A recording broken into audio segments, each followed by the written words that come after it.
Good morning, everyone. My name is Greg Laker. I'm a lawyer at Cohen & Ladd in Indianapolis. With me today are Molly McMath and my partner Mike McBride on the end of the table, along with our client Brian Welty. We're also with Mark Snyderman, who is working with us on this case. Mark represents Dad, Bradley, and we represent paternal grandfather and family, Brian. So we welcome, appreciate everybody coming today. This is an important case, and we appreciate the interest. Kinsleigh Welty was born on December 3rd, 2018, and she died on April 9th at age 5. In between, she knew happiness and love at times, but not nearly enough. For much of her life, she knew only deprivation, hunger, pain, abuse, and darkness. Her mother and her grandmother let her down, tortured her, actively punished her. She was starved, deprived of food. She was kept in a closet for 5 months, 20 hours a day. She was taped to her bed at times. Her mother, her grandmother, her mother's significant other failed to protect her. Instead, they actively harmed Kinsleigh. And this was no secret to Indiana's Department of Child Services. They removed Kinsleigh on 2 separate occasions. She was in a home where she was loved, fed, nurtured, and twice she was returned to her mother's custody. Tragically, beginning in November of 23, 6 different reports of abuse were made that focused on neglect, torture, starvation, abuse of Kinsleigh by her mother. And on each of those occasions, DCS failed to protect her, failed to remove her.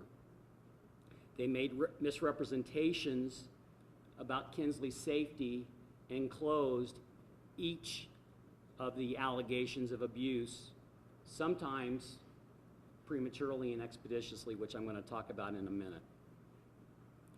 Police were called to her home on April 9th, and Kinsleigh was found mostly skin and bones with feces in her hair and on her feet. Her head was covered in lice. They took her to Riley Hospital for Children, but it was too late. Kinsleigh died that day of neglect, starvation, and child torture. Kinsleigh's father and grandfather have pledged that her death will not be in vain. We're going to try to hold the DCS accountable for what they have done to her, and her brave father and her grandfather have undertaken this fight as they have hired Mark and I to uncover the truth of what actually happened. So they have directed us to file 2 complaints, which we have done. We've provided that to y'all today. We aim to discover the truth of what happened and why, at the bottom, the DCS employees charged with protecting Kinsleigh offered neither aid nor care nor refuge to Kinsleigh when she needed it most. Only by determining what happened and why the people who were supposed to help instead failed Kinsleigh will we be able to answer the family's questions and to help avoid these tragedies for families in the future. One of the things that I think is crucial to know about this case is in the 6 allegations of abuse that happened between November and April, 3 of the 6 were closed, we believe, prematurely by a statute that got passed in 2021. This statute is called the SAFE Act, and it was designed to be used in situations with low-risk family where the safety of the child has been determined allowing them to expeditiously close allegations of abuse in a matter of days or weeks. Obviously, we think that that statute was abused purposefully in this case because on 3 of the 6 occasions, these allegations that typically take a month or 45 days or 60 days to investigate and make a thorough determination of whether that child is safe, these allegations were closed in 2 weeks, 10 days, 2 days, with a sign-off by the supervisor that said this child is safe, when in fact, on none of these occasions was Kinsleigh ever seen or laid eyes on. And if you all have seen our complaint, you know what that would have looked like if she had been seen.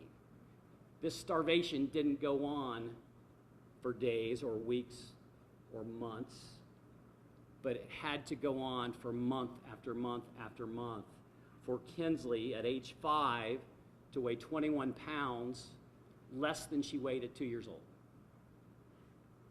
So with that, I'm going to sit down and open the floor for questions, and Mark and I and our team are happy to answer questions for everybody that came today. But we thank you for being here.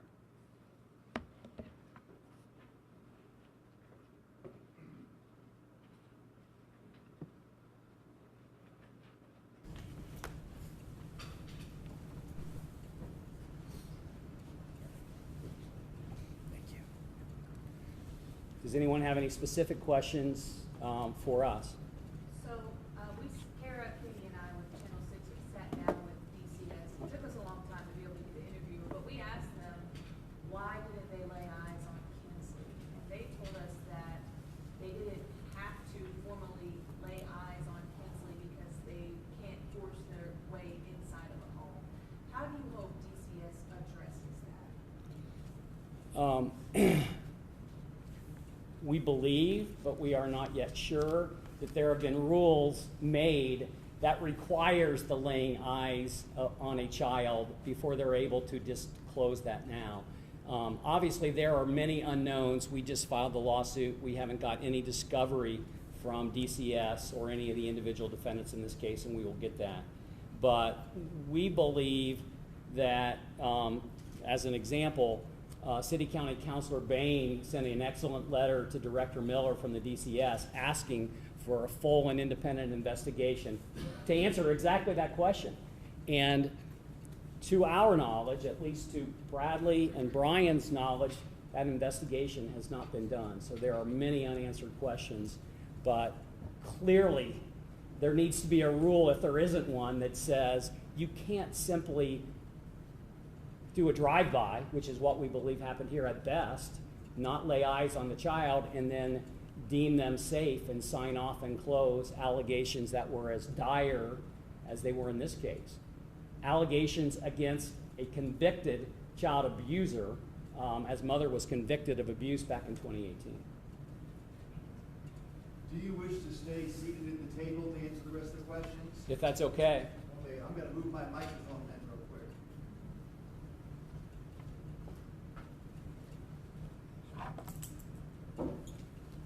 And it can just stay here in the middle of the table no matter who's answering. That'll Okay. be fine. Thanks, Rich.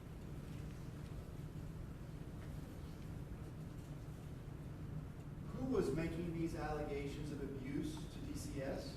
That's a great question, and a question that we don't know the answer to. The allegations can be made anonymously, so we don't know if it was being made by family or neighbors or by whom. Certainly we have some belief based on the timing of certain allegations of where they likely came from, but that's something we'll have to sort out in the discovery of the case.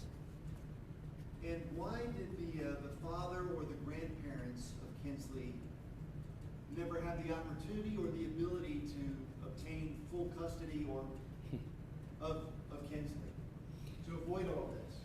Yeah. All we can tell you, Rich, is that certainly when Brian regained custody in 2021 of Kinsleigh after she had been she was in horrible shape when she was returned to her grandfather and to their family. He begged DCS not to return Kinsleigh to mother and to that home and to that environment. And for a multitude of reasons, ultimately she was sent back. And we intend to find out why and explore that question, because obviously that's something that is hard to explain to the family when they know that she was loved and safe and would have been protected, and they returned her to an environment that was nothing but torture and trouble. Why was her father not an option? Her father was, Mark, you want to cover that? They were separated for periods of time, and she deprived the father of some custodial visits that he was entitled to, and we're going to find out as much as we can about why she did so.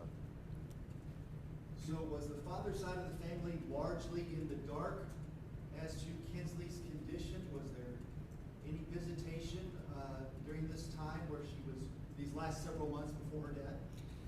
Yeah, unfortunately, there was very little visitation between the time in late 21 when Kinsleigh went back with her mother until her death in 24. So I know that at least from Brian's standpoint, they regularly sought to try to have Kinsleigh or at least visitations with Kinsleigh, but after a period of time, mother was just non-communicative and wasn't allowing family to have any interaction at all with Kinsleigh, and obviously for good reasons that we now know. Can we hear from Brian?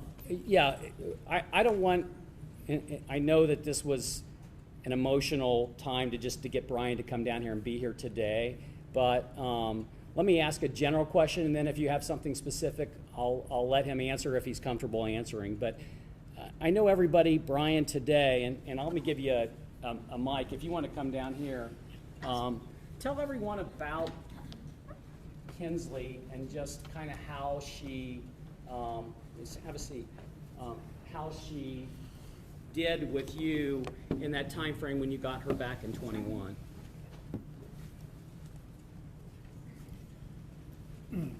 When Kinsleigh was placed back with us in 2021, she was bruised from head to toe.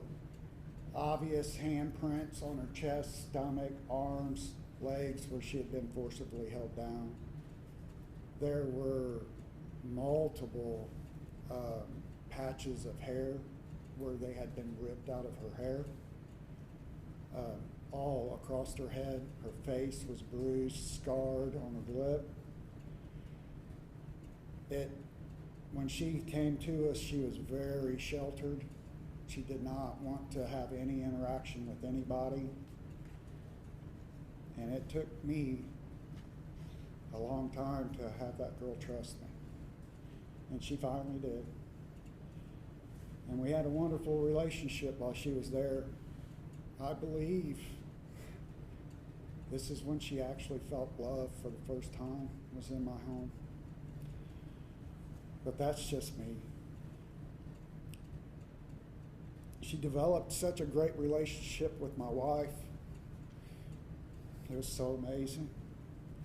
And the day that DCS took her back was the hardest day I'd ever experienced in my life, knowing where she was going and the escalation of the events that had happened over the past 5 years. And that's what I talked to DCS about, that it was just excellent. It's only got one trajectory. There was only one. She had it out for Kinsleigh. But that's not the only thing that happened. She had 5 siblings that witnessed every bit of this. They were kept in line because they knew what would happen to them because they seen what happened to their sister. That's great. Thank you, Brian. Does anybody have anything else? Yeah, your name is Brian? Brian. With an I or a Y? I. All right. Obviously, we're never going to get her back, but what do you hope to achieve with this case? What's the best? policy changes in DCS. Policy changes. Like he's talking, you have to see who the complaint was for. They complained that Kinsleigh was starving. Nobody seen her, but they closed the case. So you believe this is happening to Hoosier families across the state? I do. I believe it happens on a daily basis. I got no understanding if they're understaffed, they don't have good enough training, the policies that are in place that the workers have to follow. A main one that I have a problem with is the reunification policy that they have. They take these kids away from the worst places on earth and immediately reunify. That's their goal, is reunification with the abuser. Some cases I understand that would be the right thing to do. You can't just accuse everybody and everybody's guilty, I understand. She was a convicted abuser. Plenty of evidence seen over that 5-year span. Plenty. I talked to you last year, Brian, you said that you thought this was quite, the argument is, the belief is that this was all preventable, right? I believe so, 100%. Yes, very much so. In 2021, we was in court for the case brought against her. When she was given back, the CASA worker stepped up and asked if she could speak and said that she had grave concerns for Kinsleigh if she was returned. The judge said, I do too, but I've got no choice. Here we are. When people see this, what message do you hope they take? I'm sorry. When people see this, what message do you hope they take?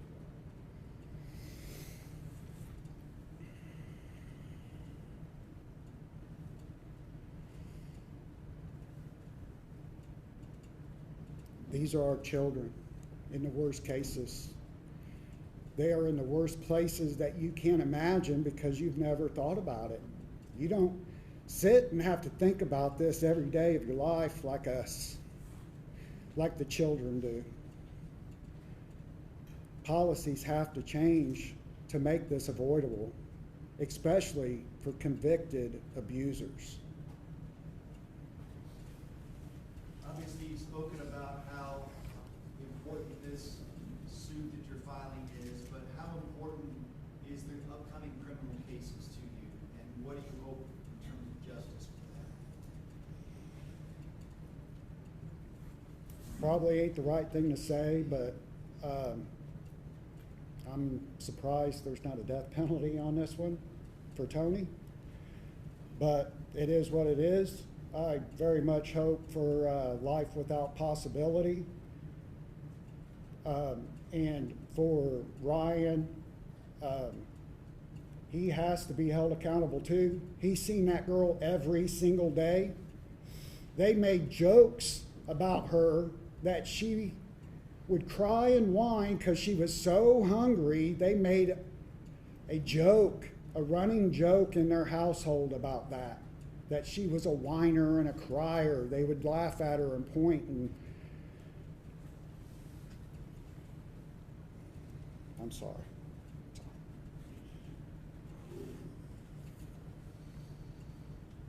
Can anyone address, there's a lot of names in this suit. Was there a constant changing of caseworkers in her case, or was it just a matter of someone would get assigned when a new complaint came in?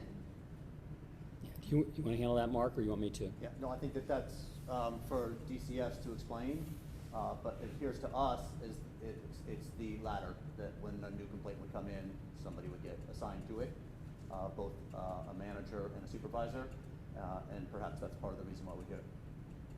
Do you know if any or all of these caseworkers still work for DCS? We don't know that yet. I know, Brian, but for you as well, as the attorney, what do you hope when people see this, what message do you hope for us? Well, what I hope we're able to convey to the public as a result of this case is, you know, despite parents and grandparents who love the child and who are visibly begging DCS to prevent this tragedy from happening, unless DCS does its job, tragedies like this are going to continue to happen. If DCS is allowed to do a drive-by and not lay eyes on kids in situations where there is a pattern of neglect and abuse that they're aware of, and they're dealing with a convicted child abuser, they've got to do more than a drive-by. And hopefully that rule, if it hasn't been implemented, will be implemented by the time this lawsuit is done. And that's our goal.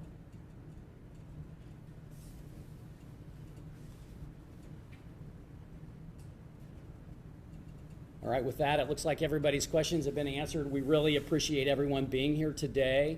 And obviously, we'll have, if anything big develops on the case, we'll let everyone know. Thank you.